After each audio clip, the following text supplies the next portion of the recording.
ನಮಸ್ಕಾರ ರಿವ್ಯೂ ಚಾನೆಲ್ಗೆ ಸ್ವಾಗತ. ನಾನು ಸೌಖ್ಯ ಗಾಂವ್ಕರ್. ಕಾಂಗ್ರೆಸ್ ವಕ್ಫ್ ಬೋರ್ಡ್ಗೆ ಕೊಟ್ಟಿದ್ದಂಥ ಪರಮಾಧಿಕಾರಕ್ಕೆ ಮೋದಿ ಮಾಸ್ಟರ್ ಸ್ಟ್ರೋಕ್ ಅನ್ನೇ ಕೊಟ್ಟಿದ್ದಾರೆ.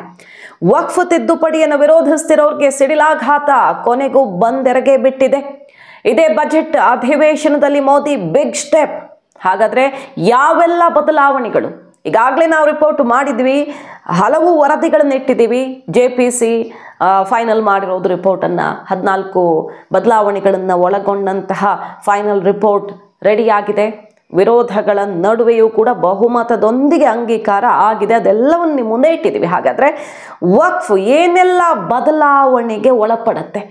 ವಕ್ಫ್ಗೆ ಹೇಗೆ ಮೂಗುದಾರ ಹಾಕಲಾಗ್ತಾ ಇದೆ? ಈಗ ವಕ್ಫ್ ತಿದ್ದುಪಡಿ ಕಾಯ್ದೆ 44 ತಿದ್ದುಪಡಿಗಳೊಂದಿಗೆ ತಂದೇ ತರ್ತೀವಿ ಅಂತ ಕಳೆದ ವರ್ಷನೇ, ಅಂದರೆ ಕಳೆದ ಹಿಂದಿನ ಅಧಿವೇಶನದಲ್ಲಿಯೇ ಮಂಡಿಸಲಾಯಿತು. ವಿರೋಧ ವ್ಯಕ್ತವಾಗಿ JPCಗೆ ಹೋಗಿತ್ತಲ್ಲ. ಈಗ ಹೊರಗಡೆ ಬರ್ತಿರುವಂಥ ಅಂಶಗಳು ಏನೇನು? ಹಾಗಾದರೆ ಯಾವೆಲ್ಲ ಬದಲಾವಣೆಗಳೊಂದಿಗೆ ವಕ್ಫ್ ಇನ್ನು ಮುಂದೆ ಕಾರ್ಯನಿರ್ವಹಿಸುತ್ತೆ?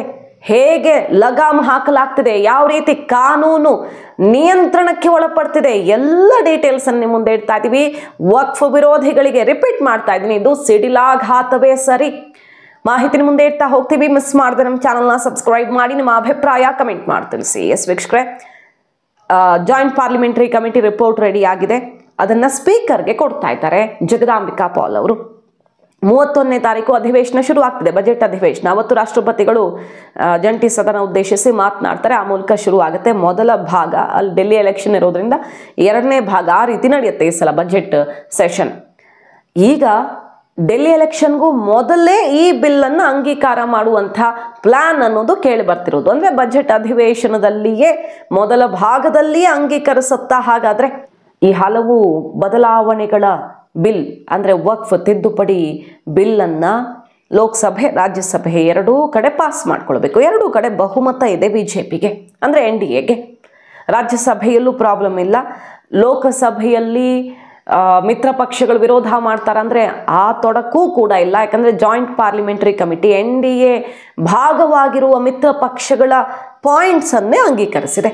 ಅವರು ಕೊಟ್ಟಿದ್ದ ಅಂಶಗಳು, ಆ 14 ಬದಲಾವಣೆಗಳು ಅಂತ ಏನು ಮಾಡಿದಾರಲ್ಲ, ಈಗ NDA ಭಾಗವಾಗಿರೋ TDP JDU ಅವರೆಲ್ಲ ಕೊಟ್ಟಿದ್ದಂತಹ ಅಂಶಗಳನ್ನು ಅಂಗೀಕಾರ ಮಾಡಿರೋದ್ರಿಂದಾಗಿ ಅವರು ವಿರೋಧಿಸುವಂತಹ ಲೋಕಸಭೆಯಲ್ಲಿ ಆ ಬಿಲ್ ಪಾಸ್ ಮಾಡೋದಕ್ಕೆ ಅಡ್ಡಗಾಲ ಹಾಕುವಂಥ ಸಾಧ್ಯತೆಯೇ ಇಲ್ಲ. ಸೊ ಈ ಬಿಲ್ ಪಾಸ್ ಆಗೋದು ಶತಸಿದ್ಧ, ಅದರಲ್ಲಿ ಡೌಟೇ ಇಲ್ಲ. ಬಾಯ್ ಬಡ್ಕೊಳ್ಬಹುದು ಪ್ರತಿಪಕ್ಷಗಳು, ಬಿಟ್ಟರೆ ಬೇರೆ ಏನೂ ಮಾಡೋದಕ್ಕೆ ಅವಕಾಶ ಉಳ್ಕೊಂಡಿಲ್ಲ. ಹಾಗಾದರೆ ಏನೇನು ಬದಲಾವಣೆಗಳನ್ನು ತರ್ತಾ ಇದ್ದಾರೆ ಅದನ್ನು ನೋಡ್ತಾ ಹೋಗೋಣ. ನೋಡಿ, ಮುಸ್ಲಿಮೇತರ ವ್ಯಕ್ತಿ ನ್ಯಾಯಮಂಡಳಿಯ ಸದಸ್ಯರಾಗಿ ನೇಮಕ ಮಾಡಬೇಕು. ಇನ್ನು ಮುಂದೆ ವಕ್ಫ್ ಬೋರ್ಡಲ್ಲಿ ಮುಸಲ್ಮಾನರು ಮಾತ್ರ ಇರ್ತಾರೆ ಅನ್ನೋದಿಲ್ಲ, ಮುಸ್ಲಿಮೇತರ ವ್ಯಕ್ತಿ ಇರ್ತಾರೆ. ಅಂದರೆ ಸ್ಥಳೀಯ ಜನಪ್ರತಿನಿಧಿಯನ್ನು ಒಳಗೊಂಡಿರುತ್ತೆ. MLA MP ಗಳು ರೆಪ್ರೆಸೆಂಟ್ ಮಾಡ್ತಾರೆ ಈ ಬೋರ್ಡಲ್ಲಿ. ಮತ್ತು ನ್ಯಾಯಮಂಡಳಿಯ ಸದಸ್ಯನಾಗಿಯೂ ಕೂಡ ಮುಸ್ಲಿಮೇತರ ವ್ಯಕ್ತಿ ಇರ್ತಾರೆ. ಯಾವುದೇ ಆಸ್ತಿಯನ್ನು ಇನ್ನು ಮುಂದೆ ವಕ್ಫ್ ಆಸ್ತಿ ಅಂತ ಹಕ್ಕು ಸಾಧಿಸೋದಕ್ಕೆ ಸಾಧ್ಯವಿಲ್ಲ. ಹೇಗಿತ್ತು ಅಂದರೆ ಕಾನೂನು, ಇದು ಯಾವ ದೇಶದಲ್ಲೂ ಇಲ್ಲ ಅಂತಲೇ ಹೇಳಲಾಗ್ತಿದ್ದು. ಯಾವುದೇ ಆಸ್ತಿ ನನ್ನದು ಅಂತ ಅನಿಸಿದ್ರೆ ಅದನ್ನು ನನ್ನದಾಗಿಸಿಕೊಳ್ಳಬಹುದಾದ, ಅನಿಸಿದ ಮಾತ್ರಕ್ಕೆ ನನ್ನದಾಗಿಸಿಕೊಳ್ಳಬಹುದಾದಂಥ ಪರಮಾಧಿಕಾರವನ್ನು ಹಿಂದೆ ಹಲವು ಬಾರಿ ತಿದ್ದುಪಡಿಗಳನ್ನು ಮಾಡುವ ಮೂಲಕ ಕಾಂಗ್ರೆಸ್ ಸರ್ಕಾರ ಕೊಟ್ಟಿತ್ತು. ಅದರಲ್ಲೂ ಮನಮೋಹನ್ ಸಿಂಗ್ ಅವರು ಕೆಳಗಿಳಿಯುವ ಮುನ್ನ ಮಾಡಿದಂಥ 2014ಕ್ಕೂ ಮುನ್ನ ಮಾಡಿದಂಥ ತಿದ್ದುಪಡಿ ಬಹಳ ದೊಡ್ಡ ಅವಕಾಶವನ್ನು, ಪರಮಾಧಿಕಾರವನ್ನು ವಕ್ಫ್ಗೆ ಸೃಷ್ಟಿಸಿತ್ತು. ಇನ್ನು ಮುಂದೆ ಅದು ಇರಲ್ಲ. ಎಲ್ಲ ವ್ಯವಸ್ಥೆ ಹೇಗೆ ಕಾರ್ಯನಿರ್ವಹಿಸುತ್ತೋ ನ್ಯಾಯಾಂಗದ ಅಡಿಯಲ್ಲಿ, ನ್ಯಾಯಾಂಗದ ಅನುಮತಿಯ ಮೇರೆಗೇನೆ ಇನ್ನು ಮುಂದೆ ವಕ್ಫ್ ಬೋರ್ಡ್ ಕಾರ್ಯಾಚರಿಸಬೇಕಾಗತ್ತೆ. ಎಲ್ಲ ಆಸ್ತಿಯನ್ನು, ಅದು ಮಂದಿರವೋ ಮಠವೋ ರೈತರದ್ದೋ ಮತ್ತೊಬ್ಬರದ್ದೋ ಇಲ್ಲ, ಇದು ನನ್ನದು ಅಂತ ಅನಿಸಿದ್ರೆ ನನ್ನದನ್ನಾಗಿ ಮಾಡ್ಕೊಳ್ಬಹುದು. ರಾತ್ರಿ ಬೆಳಗಾಗೋದ್ರೊಳಗಡೆ ಏನು ಅವರ ಪಹಣಿಯಲ್ಲಿ ವಕ್ಫ್ ಹೆಸರು ಬಂದಿರತ್ತೆ. ಆ ರೀತಿ ಆಗಲ್ಲ ಇನ್ನು ಮುಂದೆ, ಅದು ಸಾಧ್ಯವೇ ಇಲ್ಲ ಅನ್ನೋದನ್ನು ಈ ತಿದ್ದುಪಡಿ ಹೇಳ್ತಾ ಇದೆ. ವಕ್ಫ್ ಆಸ್ತಿ ಹೌದೋ ಅಲ್ವೋ ಅನ್ನೋದನ್ನು ಯಾರು ಪರಿಶೀಲನೆ ಮಾಡ್ತಾರೆ? ಹೆಂಗೆ ನಿರ್ಧರಿಸ್ತಾರೆ? ವಕ್ಫ್ ಟ್ರಿಬ್ಯುನಲ್ಲೇ ಫೈನಲ್ಲು, ಕೋರ್ಟ್ಗೂ ಹೋಗಿ ಪ್ರಶ್ನೆ ಮಾಡೋ ಹಂಗಿಲ್ಲ ಅನ್ನೋದಿಲ್ಲ ಇನ್ನು ಮುಂದೆ. ಅದನ್ನು ಕಿತ್ತು ಬಿಸಾಡಲಾಗುತ್ತೆ. ವಕ್ಫ್ ಆಸ್ತಿ ಹೌದೋ ಅಲ್ವೋ ಅನ್ನೋದನ್ನು ನ್ಯಾಯಾಂಗವೇ ಪರಿಶೀಲನೆ ಮಾಡಬೇಕು. ಕೋರ್ಟ್ ಮೂಲಕ, ನ್ಯಾಯಾಂಗ ವ್ಯವಸ್ಥೆಯ ಮೂಲಕವೇ ಪರಿಶೀಲಿಸಿ ನಿರ್ಧರಿಸಬೇಕು. ಭೂವ್ಯಾಜ್ಯ ಹೆಂಗೆ ಇತ್ಯರ್ಥ ಆಗುತ್ತೆ ಹೊರಗಡೆ? ಕೋರ್ಟ್ನ ಮೂಲಕ, ಕಾನೂನು ಮೂಲಕ ತಾನೆ. ಅದೇ ರೀತಿ ಇನ್ನು ಮುಂದೆ ವಕ್ಫ್ ಆಸ್ತಿ ಹೌದೋ ಅಲ್ವೋ ಅಂತ ಎಲ್ಲರಂತೆ, ಇದರಲ್ಲೇನು ವಿಶೇಷ ಇಲ್ಲ, ಎಲ್ಲರಂತೆ ಈ ಕಾನೂನು, ಈ ನೆಲದ ಕಾನೂನಿನಂತೆ ನ್ಯಾಯಾಂಗ ವ್ಯವಸ್ಥೆಯಲ್ಲಿ ಇತ್ಯರ್ಥ ಆಗುತ್ತೆ. ವಕ್ಫ್ ಆಸ್ತಿಗಳ ಬಗ್ಗೆ ಕಡ್ಡಾಯವಾಗಿ DC ಕಚೇರಿಗೆ ದಾಖಲೆ ಸಲ್ಲಿಸಬೇಕು. DC ಕಚೇರಿ ಮಾನಿಟರ್ ಮಾಡುತ್ತೆ. ವಕ್ಫ್ ಆಸ್ತಿ ನೋಂದಣಿ, ಹೊಸದಾಗಿ ಯಾರಾದರೂ ದಾನ ಮಾಡಿದ್ರ ಅಥವಾ ಯಾವುದೋ ಒಂದು ಡಿಸ್ಪ್ಯೂಟ್ ಇದೆ, ಇದು ನಮ್ಮದು ಅಂತ ಹೇಳ್ತಿದ್ದಾರೆ. ರೈತರು ಪಾಪ ಎಷ್ಟೋ ತಲತಲಾಂತರಗಳಿಂದ ಉಳುಮೆ ಮಾಡ್ಕೊಂಡು ಬಂದಿದ್ದು ಹೆಂಗೆ ಸಡನ್ ಆಗಿ ವಕ್ಫ್ ಬೋರ್ಡ್ ಆಗುತ್ತೆ ಅಂತ ಕೇಳಿದ್ರೆ, ಯಾವುದೋ 50 ವರ್ಷದ ಹಿಂದೆ ಗೆಜೆಟ್ ನೋಟಿಫಿಕೇಶನ್ ಆಗಿಬಿಟ್ಟಿತ್ತು ಅಂತ ತೋರಿಸ್ಬಿಟ್ರೆ ಈಗ 2024ರಲ್ಲಿ ನನ್ನದು ಅಂತ ವಶಪಡಿಸ್ಕೊಳ್ಳೋಕ್ಕಾಗತ್ತಾ? ಇನ್ನು ಮುಂದೆ ರಿಜಿಸ್ಟ್ರೇಷನ್ ಆಗಬೇಕು, ಕಂದಾಯ ಭೂಮಿ ಅನ್ನೋದನ್ನ ಖಚಿತಪಡಿಸುವ ಡಾಕ್ಯುಮೆಂಟ್ಸ್ ಇರಬೇಕು. DC ವೆರಿಫಿಕೇಶನ್, ಆ ಜಿಲ್ಲಾಧಿಕಾರಿಯ ವೆರಿಫಿಕೇಶನ್ ಆಗಬೇಕು. ಕಾಲಕ್ಕೆ ಏನೇ ಆಸ್ತಿ ವ್ಯವಹಾರ ಆದರೂ ಅದನ್ನು DCಗೆ ದಾಖಲೆ ಸಲ್ಲಿಸಬೇಕಾಗುತ್ತೆ ವಕ್ಫ್ ಬೋರ್ಡಿನ ಮುಂದೆ. ವಕ್ಫ್ ಮಂಡಳಿಗೆ 4 ಮುಸ್ಲಿಮೇತರ ಮತ್ತು ಮಹಿಳಾ ಪ್ರಾತಿನಿಧ್ಯ ಕಡ್ಡಾಯ. ಇಷ್ಟು ದಿನ ಮಹಿಳೆಯರಿಗಲ್ಲ ಅವಕಾಶವೇ ಇರಲಿಲ್ಲ, ಇನ್ನು ಮುಂದೆ ಮಹಿಳಾ ಪ್ರಾತಿನಿಧ್ಯ ಕಡ್ಡಾಯ. ವಕ್ಫ್ ಮಂಡಳಿಯ 4 ಮುಸ್ಲಿಮೇತರ ಸದಸ್ಯರಿರ್ತಾರೆ. ವಿಶೇಷವಾಗಿ ಅಲ್ಲಿನ ಜನಪ್ರತಿನಿಧಿಗಳು ಕೂಡ ಇರ್ತಾರೆ. ಆಸ್ತಿ ನೋಂದಣಿ ಮೇಲೆ ವಕ್ಫ್ ಬೋರ್ಡ್ಗಳ ಪರಮಾಧಿಕಾರ ಇನ್ನು ಮುಂದೆ ಕಟ್ ಆಗತ್ತೆ ಈ ಮೂಲಕ. ಯಾವುದೇ ಭೂಮಿಯಲ್ಲಿ ಬಂದು ಸುಮಾರು ವರ್ಷಗಳಿಂದ ನಮಾಜ್ ಮಾಡಿದ್ರು, ಇಲ್ಲಿ ಯಾವುದೋ ಒಂದು ಗೋರಿ ಇತ್ತು, ಮತ್ತೊಂದು ಏನೋ ಒಂದು ಕಾರಣ ಕೊಟ್ಟು ಪರಮಾಧಿಕಾರದಿಂದ ಅದು ನನ್ನದು ಅಂತ ಹೇಳ್ಕೊಳ್ಳೋದಕ್ಕೆ ಅವಕಾಶವನ್ನು ಮಾಡಿಕೊಡ್ಲಾಗಿತ್ತು. ಈ ಹಿಂದೆ ವಕ್ಫ್ ಕಾಯ್ದೆಗೆ ಮಾಡಿದ ತಿದ್ದುಪಡಿ, ಕಾಂಗ್ರೆಸ್ ಅವಧಿಯಲ್ಲೂ ತಿದ್ದುಪಡಿ ಮಾಡಿದ್ದಾರೆ, ಪರಮಾಧಿಕಾರ ಕೊಟ್ಟಿದ್ದಾರೆ. ಈಗ ಆ ಪರಮಾಧಿಕಾರಕ್ಕೆ ಫುಲ್ ಸ್ಟಾಪ್ ಬೀಳ್ತಾ ಇದೆ. ಅಂದ್ರೆ ಕಾನೂನುಬದ್ಧವಾಗಿ ಅಧಿಕಾರ ಇರುತ್ತೆ ಅವ್ರಿಗೆ, ಅಧಿಕಾರವೇ ಇಲ್ಲ ಅಂತಲ್ಲ. ಕಾನೂನು ಚೌಕಟ್ಟಲ್ಲಿ ನ್ಯಾಯಯುತವಾಗಿ ನಿಮ್ಮ ಹತ್ರ ಏನು ದಾಖಲೆ ಇದೆಯೋ ಅದನ್ನು ಇಟ್ಕೊಳ್ಬಹುದು. 5 ವರ್ಷ ಇಸ್ಲಾಂ ಧರ್ಮ ಪಾಲಿಸಿದ ವ್ಯಕ್ತಿ ವಕ್ಫ್ಗೆ ಆಸ್ತಿಯನ್ನು ಘೋಷಣೆ ಮಾಡಬಹುದು. 5 ವರ್ಷ ಆದರೂ ಮಿನಿಮಮ್ ಅವರು ಇಸ್ಲಾಂ ಧರ್ಮವನ್ನು ಪಾಲಿಸಿದ್ರೆ ವಕ್ಫ್ಗೆ ಅವರು ಆಸ್ತಿ ದಾನ ಮಾಡಬಹುದು. ಸಹಜವಾಗಿ ಬೇರೆ ಧರ್ಮಗಳಲ್ಲೂ ಧಾರ್ಮಿಕ ಕೇಂದ್ರಗಳಿಗೆ ಆಸ್ತಿ ಕೊಡಲ್ವ, ಅದೇ ರೀತಿಯಲ್ಲಿ ಕೊಡಬಹುದು. 5 ವರ್ಷ ಆದರೂ ಆಗಿರಬೇಕು. ವಕ್ಫ್ ಆಸ್ತಿಗಳನ್ನು ಧಾರ್ಮಿಕ ಉದ್ದೇಶಗಳಿಗೆ ಮಾತ್ರ ಬಳಸ್ಕೊಳ್ಬೇಕು ಅನ್ನೋ ಬದಲಾವಣೆಯನ್ನು ಈಗ JPC ಮಾಡಿದೆ. JPCಯಲ್ಲಿ ಹೋಗಿ ಅಧ್ಯಯನ ಆಯ್ತಲ್ವ, ಒಂದಿಷ್ಟು ಪರ ವಿರೋಧ ಅಭಿಪ್ರಾಯ ಸಂಗ್ರಹ ದೇಶದ ಮೂಲೆಗಳಿಂದಾಗಿದೆ. ಕರ್ನಾಟಕದಿಂದನೂ ಕೂಡ ರಿಪೋರ್ಟನ್ನು ಸಂಗ್ರಹ ಮಾಡಿದ್ದಾರೆ. ಇದೆಲ್ಲದರ ಭಾಗವಾಗಿ ಒಂದಿಷ್ಟು ಬದಲಾವಣೆ JPCಲಾಗಿದೆ. ಅದು ನೋಡಿ, ವಕ್ಫ್ ಆಸ್ತಿ ಧಾರ್ಮಿಕ ಉದ್ದೇಶಗಳಿಗೆ ಮಾತ್ರ ಬಳಕೆಯಾಗಬೇಕು ಅಂತ ಹೇಳ್ತಾ ಇದೆ ಮತ್ತು ಈ 5 ವರ್ಷ ಇಸ್ಲಾಂ ಧರ್ಮವನ್ನು ಮಿನಿಮಮ್ ಪಾಲಿಸಿರಬೇಕು ಅಂತ ಹೇಳ್ತಾ ಇದೆ.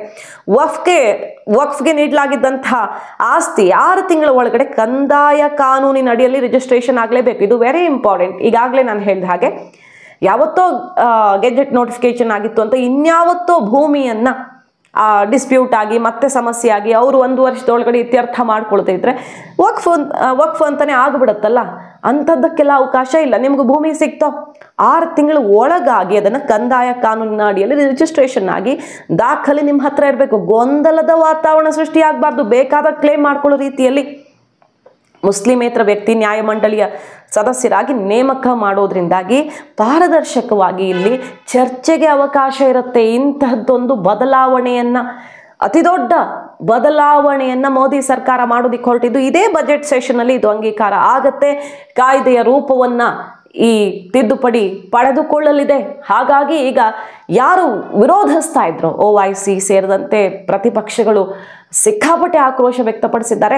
BJP ಅವರು ಆರೋಪ ಮಾಡ್ತಿರೋದೇನು ಅಂತ ಕೇಳಿದ್ರೆ, ಈ ತಿದ್ದುಪಡಿಗೆ ವಿರೋಧಿಸ್ತಿರೋರೇ ವಕ್ಫ್ ಆಸ್ತಿಯನ್ನ ಸಿಕ್ಕಾಪಟ್ಟೆ ಹೊಡೆದಿದ್ದಾರೆ, ಸಾವಿರ ಕೋಟಿ ಹೊಡೆದಿದ್ದಾರೆ ಅಂತ.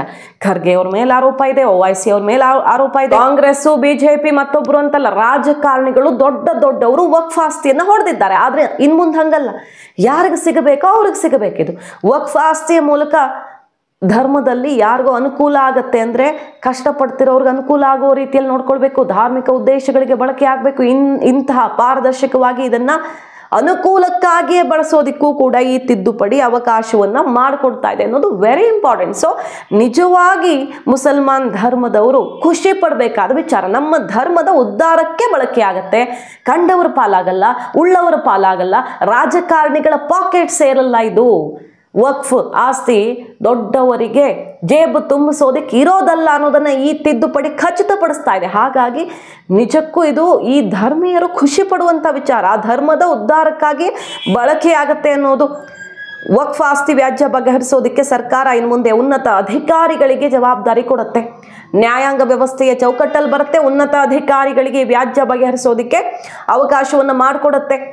ಇಷ್ಟು ದಿನ ಇದ್ದ ಹಾಗೆ ವಕ್ಫ್ ಭಾಗವಾಗಿರೋರು ಸರ್ಕಾರಿ ಅಧಿಕಾರಿಗಳಷ್ಟು ಅಧಿಕಾರವನ್ನು ಹೊಂದಿರ್ತಾರೆ ಅಂತ ಏನು ಅವಕಾಶ ಮಾಡಿಕೊಟ್ಟಿತ್ತಲ್ಲ ಹಿಂದೆ ಸರ್ಕಾರಗಳು ಮಾಡಿದಂತಹ ತಿದ್ದುಪಡಿ ಪರಮಾಧಿಕಾರ, ಹಂಗಿರಲ್ಲ ಇನ್ನು ಮುಂದೆ. ಸೊ ವಕ್ಫ್ ಬಹುದೊಡ್ಡ ಬದಲಾವಣೆಗೆ ಒಳಪಡಲಿದೆ. ಹಾಗಾಗಿ ಇದು ವಿರೋಧಿಸ್ತಾ ಇರೋರಿಗೆ ಈ ಆಸ್ತಿಯನ್ನ ಕಬಳಿಸಿದ ಕಾರಣಕ್ಕೆ ಇಂಥದ್ದೇನು ಬರೋದು ಬೇಡ ಅಂತ ಹೇಳ್ತಿದ್ದಾರೆ ಅನ್ನೋದು ಆರೋಪ. ಅಂಥವ್ರಿಗೆಲ್ಲಾನು ಕೂಡ ಸಿಡಿಲಾಘಾತ ಇದು. ನೋಡಿ, ಈ ವಕ್ಫ್ ಆಸ್ತಿ ದಿನೇ ದಿನೇ ದುಪ್ಪಟ್ಟಾಗ್ತಾ ಹೋಗ್ತಿರೋದು ಹೇಗೆ? ದೇಶದಲ್ಲಿ 2ನೇ ಅತಿ ದೊಡ್ಡ ಆಸ್ತಿ ಹೊಂದಿರುವಂಥ ವಕ್ಫ್ ಬೋರ್ಡ್ ಇದನ್ನು ಮಾಡೋದಕ್ಕೆ ಸಾಧ್ಯವಾಗಿದ್ದು ಹೇಗೆ? 2009ರಲ್ಲಿ 4 ಲಕ್ಷ ಎಕರೆ ಇದ್ದಂತಹ ಜಾಗ ಈಗ 2024ರಷ್ಟು ಹೊತ್ತಿಗೆ ಎಷ್ಟು ಪಟ್ಟಾಗಿದೆ?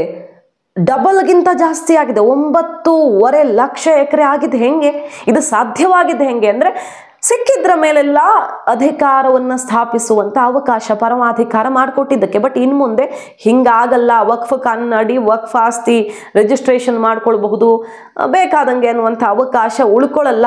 ಯಾವ ಧರ್ಮದವರು ಬಳಸ್ತಾ ಇದ್ರು ವಕ್ಫ್ ಆಸ್ತಿ ಅಂತ ಬಳಸಬಹುದು ಅನ್ನೋ ರೀತಿಯಲ್ಲಿ ವಕ್ಫ್ ಟ್ರಿಬ್ಯುನಲ್ಗಳಷ್ಟೇ ತೀರ್ಮಾನ ಮಾಡಬಹುದು, ಬೇರೆ ಎಲ್ಲೂ ಪ್ರಶ್ನೆ ಮಾಡಬಾರ್ದು ಅನ್ನುವಂಥ ಪರಮಾಧಿಕಾರಗಳೆಲ್ಲ ಕ್ಯಾನ್ಸಲ್ ಆಗುತ್ತೆ. ವಕ್ಫ್ ಕಮಿಟಿಯ ಸದಸ್ಯರು ಸರ್ಕಾರಿ ಅಧಿಕಾರಿಗಳಂತೆ ಕಾರ್ಯನಿರ್ವಹಿಸ್ತಾ ಇದ್ರು, ಅವರೇ ಎಲ್ಲ ಫೈನಲ್ ಮಾಡ್ತಿದ್ರು. ಅದೆಲ್ಲ ಇನ್ನು ಮುಂದೆ ನಡೆಯೋದಿಲ್ಲ. ಸೊ ಈಗ ವಕ್ಫ್ ಕಾಯ್ದೆ 95ರ ಪ್ರಕಾರ ವಕ್ಫ್ ಬೋರ್ಡ್ಗೆ ವಿಶೇಷ ಸ್ಥಾನಮಾನವನ್ನು ಏನು ಕೊಡಲಾಗಿತ್ತು, ಕಾಲಕ್ಕೂ ತಿದ್ದುಪಡಿ ಮಾಡಿಕೊಂಡು ವಕ್ಫ್ ಪರಮಾಧಿಕಾರವನ್ನು ಏನು ಸ್ಥಾಪಿಸೋದಕ್ಕೆ ಕಾರಣ ಆಯಿತು, ಅದೆಲ್ಲ ಇನ್ನು ಮುಂದೆ ಕಟ್ಟಾಗತ್ತೆ.